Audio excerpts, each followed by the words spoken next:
Summary of Midnight's Children.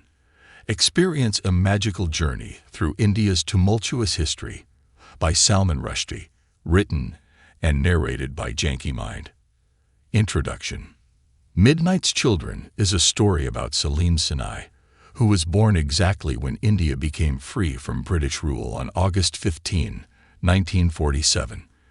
This special timing makes him and 1,000 other kids like him have amazing abilities and links their lives to India's history.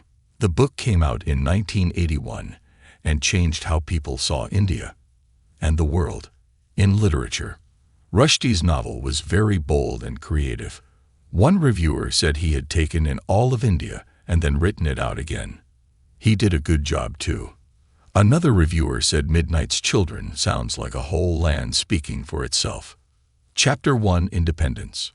Saleem Sinai is the one who tells us this story. He says it is about him and India, a big country with many people and things that happened. He says everything he tells us is true. Saleem starts his story in 1915. India and its neighbors were not free countries yet. They were part of the British Empire. The first person we meet is Saleem's grandfather, Adam Aziz. He is a doctor from Kashmir who studied in Germany. We see Aziz praying under the mountains of Kashmir. He bows down and hits his big nose on the hard ground. His nose bleeds, and he decides to stop praying to God. Aziz's nose is important, but we have to skip ahead to see why. It is August 14, 1947, and we are in Bombay, a big city in India. We see a young couple in a hospital. The man is Ahmed Sinai. The woman is Amina, Aziz's daughter. She is going to have a baby. The city and the Sinais are waiting for something. Britain, the country that ruled India, is leaving. Pakistan, a new country for Muslims, is already born. India, a new country for Hindus, will be born at midnight. People are celebrating in the streets of Bombay. The Sinais are waiting for their baby. The baby is born at midnight. Another baby is born at the same time in the next room. They are the first of 1,001 babies who are born when India is born. Saleem calls them Midnight's Children. The two babies have different lives. One is the son of a poor Hindu. The other is the son of a rich Muslim. But a nurse changes them. The poor Hindu's son gets the Muslim name of Saleem and goes home with the Sinais. The rich Muslim's son gets the Hindu name of Shiva and goes home with the poor Hindu. No one knows about the change for a long time. Saleem, everyone says, looks like his grandfather because of his big nose. Saleem makes many mistakes in his story. He gets the dates and places wrong sometimes. He does this on purpose. He says memory and history are not clear. They can be different for different people. The things we remember and believe may not be true. Saleem starts his story with his grandfather's nose, which is true, but it makes him think he is someone he is not. He tells us to be careful with what he says. Chapter 2: Saleem's Special Talent. Let's travel to a hot night in Bombay in 1977 and find Saleem engrossed in his thoughts above a pickle factory, surrounded by the strong aromas of chutneys. Saleem feels his health deteriorating and believes he's close to death. His companion, Padma, cares for him, cooks, and loves him.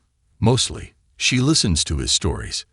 Padma, however, is becoming impatient, urging Saleem to get to the point faster.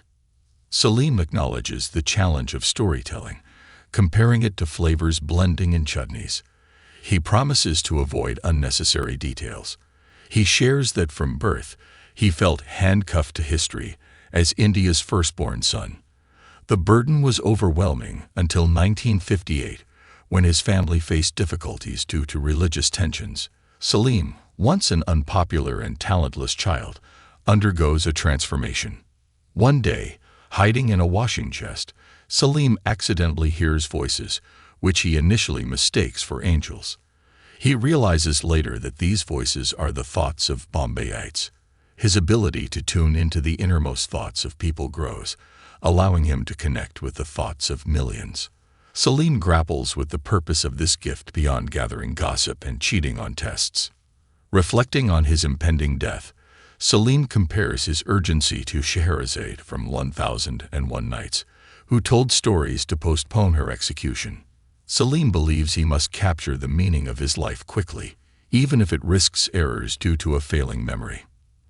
The narrative of Midnight's Children draws parallels with 1001 Nights, emphasizing the urgency in representing India's diverse traditions and voices.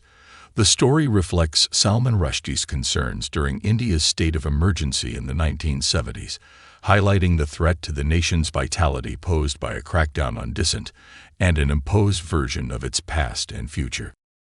Chapter 3. The Extraordinary Children of Midnight. In the first hour of India's independence, 1,001 children were born, and only 581 survived to the age of 10, each possessing unique powers. Some could walk through mirrors or change their size at will, while others had sharp tongues or green fingers. The strength of these powers depended on how close to 12 o'clock the child was born. 2 children born at midnight had the most exceptional abilities: Saleem, who could read minds, and Shiva, endowed with destructive powers. Initially, Saleem could only hear the thoughts of these extraordinary children, but by the age of 12 in 1960, he learned to communicate with them telepathically. Shiva, a boy with a challenging past, recognized Saleem and became a key figure in their group. Together, they established the Midnight Children's Conference, MCC, with the hope of using their powers for the benefit of India. However, Shiva had a more self-serving vision, believing that people cared only about themselves. The MCC faced internal conflicts, as Saleem's idealistic view clashed with Shiva's pessimistic outlook. Unable to agree on a purpose, the MCC became an ineffective gathering, losing members' interest by 1963. Saleem, feeling like a failure, tied his disappointment to the broader disillusionment in India during the early 1960s. The optimism of post-independence India was fading, marked by border clashes with China and unmet expectations of peace.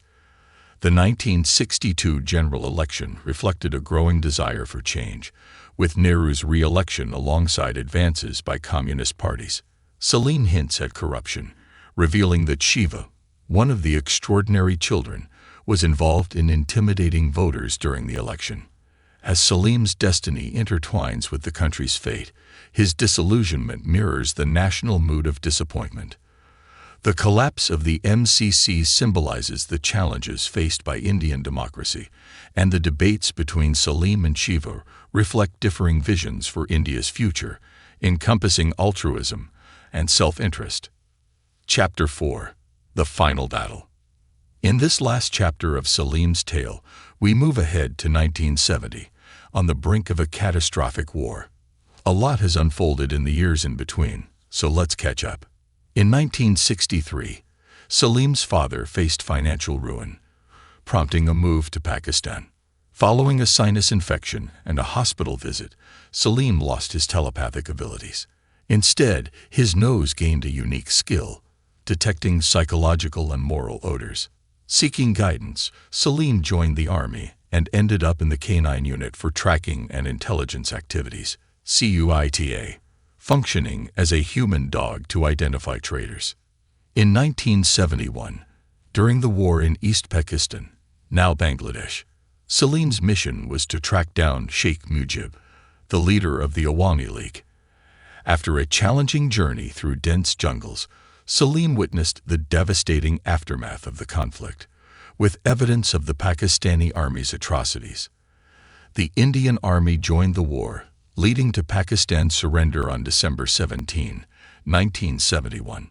Saleem, a member of the Midnight Children's Conference, MCC, escaped capture due to the intervention of a witch named Parvati. However, Shiva, now a decorated war hero with connections to Prime Minister Indira Gandhi, eventually tracked Saleem down in 1975.